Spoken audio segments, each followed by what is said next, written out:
Sir heart ప్రాబ్లమ్స్కి one of the reason blood చిక్కబడిపోవడం అని కూడా వింటూ ఉంటాం. సో న్యాచురల్గా బ్లడ్ థిన్నర్స్ ఏమైనా ఉన్నాయా? చాలా ఉన్నాయమ్మా. చాలా మంచి ప్రశ్న. ఈ రోజుల్లో హార్ట్ ప్రాబ్లమ్స్ సంఖ్య విపరీతంగా పెరిగిపోతుందమ్మా. సో ఆల్మోస్ట్ టాప్ మరణాల సంఖ్యలో ఉన్నటువంటి వ్యాధుల జాబితాను చూసుకున్నట్లయితే హార్ట్ ప్రాబ్లమ్స్ మొదటి జాబితాలోకి వచ్చేటువంటి పరిస్థితి ఉందమ్మా.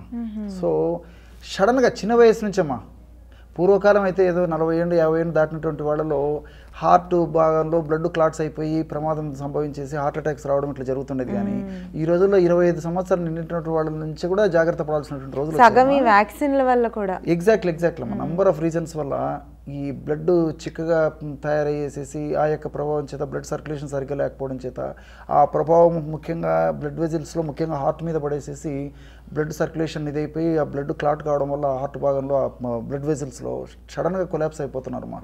సో చిన్న వయసులోనే ఈ పరిస్థితి రావడం మరీ దారుణమైనటువంటి విషయమా.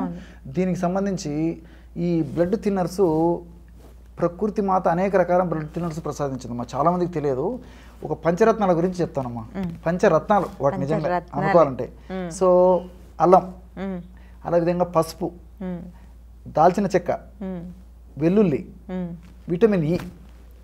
అది ఎందులో ఉంటుంది? విటమిన్ ఇ పిస్తా పప్పులు ఉంటుందమ్మా, బాదం పప్పులు ఉంటుంది, పిస్తా పప్పులు ఉంటుంది. వీటిలో విటమిన్ ఇ బాగుంటుందమ్మా.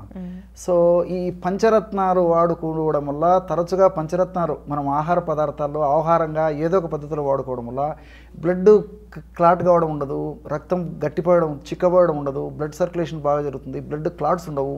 ఏమా జీవితాంతము ఆనందంగా ఆరోగ్యంగా జీవించవచ్చమ్మా హార్ట్ ప్రాబ్లమ్స్ లేకుండా. సో ఆధునికంగా ఆలోచించినప్పటికీమా ఈ అల్లంలో జింజరాల్స్ ఫినాల్స్ అనేటువంటి రసాయన పదార్థాలు ఉన్నాయమ్మా. సో ఇవి కూడా బ్లడ్ని చిక్కగా లేకుండా రక్తం పల్చగా ఉండేందుకు ఉపయోగపడతాయి. వీటితో పాటు ఈ జింజరాలు తర్వాత ఈ ఫినాల్ అనేటువంటి రసాయన పదార్థాలు థ్రాంబోక్సేజ్ అనేటువంటి ఎంజైమ్స్ ఎక్కువ ఉత్పత్తి కాకుండా కూడా ఇవి కంట్రోల్ చేస్తాయమ్మా. సో మన బాడీలో థ్రాంబోక్సేజ్ అనేటువంటి ఎంజైమ్ ఎక్కువగా ఉత్పత్తి అయ్యే కొద్దీ బ్లడ్ క్లాటింగ్ మెకానిజం ఎక్కువైపోతుందమ్మా. సో బ్లడ్ చిక్కబడము, blood clotting mechanism, blood clot కావడం ఎక్కువ కావడం చేత హార్ట్ అటాక్స్ వస్తుంటాయి అన్నమాట. సో ఈ థ్రాంబోక్సేజ్ అనేటువంటి ఎంజైమ్ ఎక్కువగా ఉత్పత్తి కాకుండా ఈ జింజరాలు ఫినాల్ అనేటువంటి అల్లంలో రసాయన పదార్థాలు అడ్డుకుంటాయమ్మా. అదొకటి.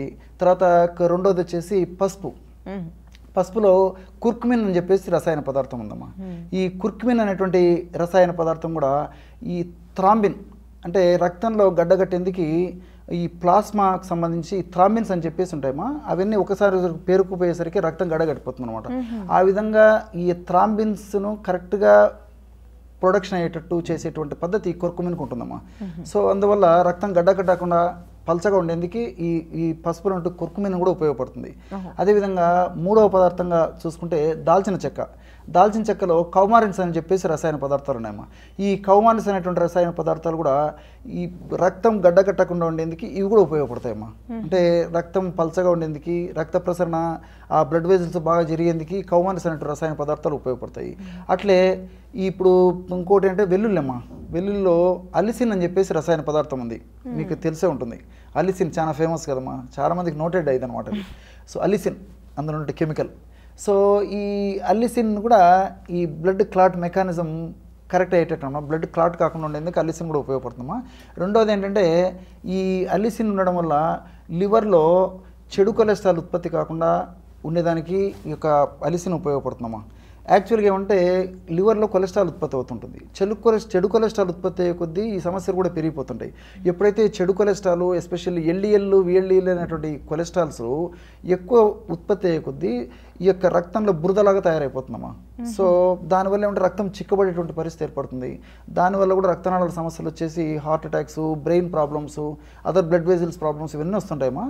సో ఈ వెల్లుల్లి ఉంటున్న అల్సిన్ యొక్క ఉంది కాబట్టి ఈ బ్లడ్ క్లాటింగ్ మెకానిజం బాగుండి ఇబ్బంది లేకుండా మా బ్లడ్ క్లాట్ కాకుండా ఉండేందుకు, రక్త సరఫరా బాగా జరిగేందుకు అలిసిన్ కూడా సహకరిస్తుందమ్మా.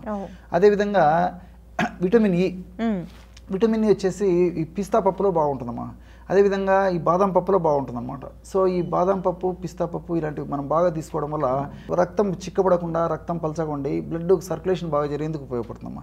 సో ఈ పంచరత్నాలను మనం ఏదో ఒక పద్ధతిలో ఫ్రీక్వెంట్గా వాడుకోవడం వల్ల ఏమా ఒక హార్ట్ ప్రాబ్లమ్సే రాకుండా అంటే రక్తనాళాలకు సంబంధించినటువంటి బ్లడ్ క్లాటింగ్ మెకానిజం బాగుండడమే కాకుండా అంటే బ్లడ్ క్లాట్ కాకుండా అంటే రక్తం చిక్కబడకుండా బ్లడ్ వెజిల్స్ రక్త సరఫరా బాగా జరుగుతూ హార్ట్ అటాక్స్ రాకుండా బ్రెయిన్కి సంబంధించినటువంటి ప్రాబ్లమ్స్ రాకుండా అంటే బ్రెయిన్కి సంబంధించినటువంటి రక్తనాళాలకు సంబంధించినటువంటి సమస్యలు రాకుండా అదేవిధంగా ఇతర దేహంలో ఉన్న రక్తనాళాలకు సంబంధించినటువంటి సమస్యలు రాకుండా ఉండేందుకు నేను చెప్పినటువంటి ఈ పంచరత్నాలు చాలా చక్కగా ఉపయోగపడతాయి అమ్మా. Right, thank you.